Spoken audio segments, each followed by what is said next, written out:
খাবার দিয়ে দিয়েছি। এই যে মুড়ি দিয়ে দিলাম আর ডিম সেদ্ধ, ডিমের মধ্যে লবণ।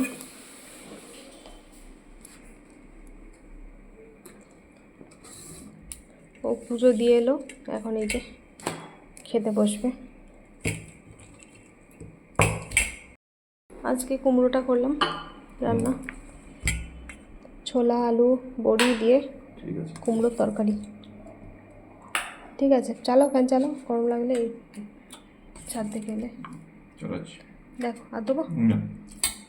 আর এই যে নিম ছেচকি, নিম বেগুন, কলা খেয়ে নিয়েছি। আর যে কুমড়োর তরকারি হয়েছে, এখানে পাবদা মাছের ঝাল হয়েছে, নিম ছেচকি আর তরকারি। আর দেখি মাছের টক ফোটালাম, হ্যাঁ। আর তরকার ডাল সেদ্ধ করলাম, রুটি। মিটি কালকে বলছিল তরকা আছে, ঠিক আছে কাল করে দেবো। তরকার ডাল নিয়ে আসবে তোমার, বেশি এনে রাখলে না পোকা হয়ে যায় ঘরে রাখলে। ওই জন্যে বলি যেদিন যেদিন রান্না করব সেদিন সেদিন নিয়ে আসলেই ভালো। কোন দিন খাই কোন দিন খাই না ঠিক নেই, তো এখন যেমন ভালো লাগছে বলে বলছে খাবো, যাই হোক। অল্প করে আনবো। এই যে মাছের টক, চাটনি আছে। তোমার তো চাটনি খাওয়া হচ্ছে না। হ্যাঁ দই আছে।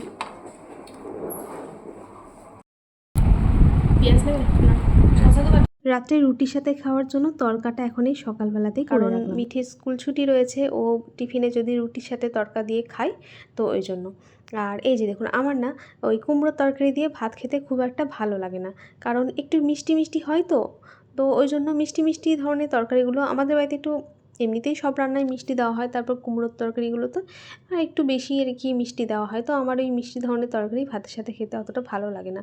কিন্তু আজকের তরকারিটা না বেশ ভালোই লাগছিলো, তো ওই জন্য যেহেতু কুমড়ো তরকারি হয়েছে বলে আমার জন্য ভাতে একটু আলু সেদ্ধ দিয়েছিলাম, কিন্তু মনে ছিল না ভাতটা ফুটে ওঠার পর আলু সেদ্ধটা দিয়েছিলাম, যেহেতু ওই জন্য আলুটা না খুব একটা ভালো সেদ্ধ হয়নি।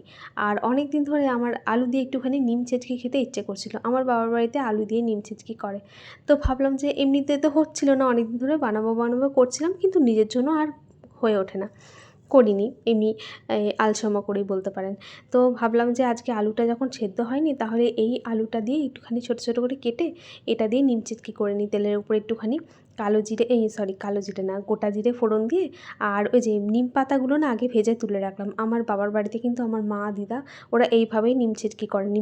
নিম পাতাটা আগে ভেজে তুলে ওটা একটু গুঁড়ো করে নেয়, আর বেগুন বা আলু যেটা দিয়েই রান্নাটা করুক, নামানোর আগে নিম পাতাটা, মানে সবজিগুলো ভাজা হয়ে গেলে নামানোর আগে নিম পাতাটা দিয়ে নামিয়ে দেয়। তো খেতে কিন্তু বেশ ভালো লাগছিলো। আর নিজের জন্য তো করছিলাম না আলসামো করে করে, তো ভগবানের মধ্যে এটাই ইচ্ছা ছিল যে এইভাবেই ভগবান আমাকে দিয়ে আমার পছন্দের খাবারটা বানিয়ে নিলেন। তো চলুন বন্ধুরা, ভিডিওটা এখানে শেষ করছি, আবার দেখাবে নতুন ভিডিওর সাথে। সবাই ভালো থাকবেন, সুস্থ থাকবেন, আজকের মতো টাটা।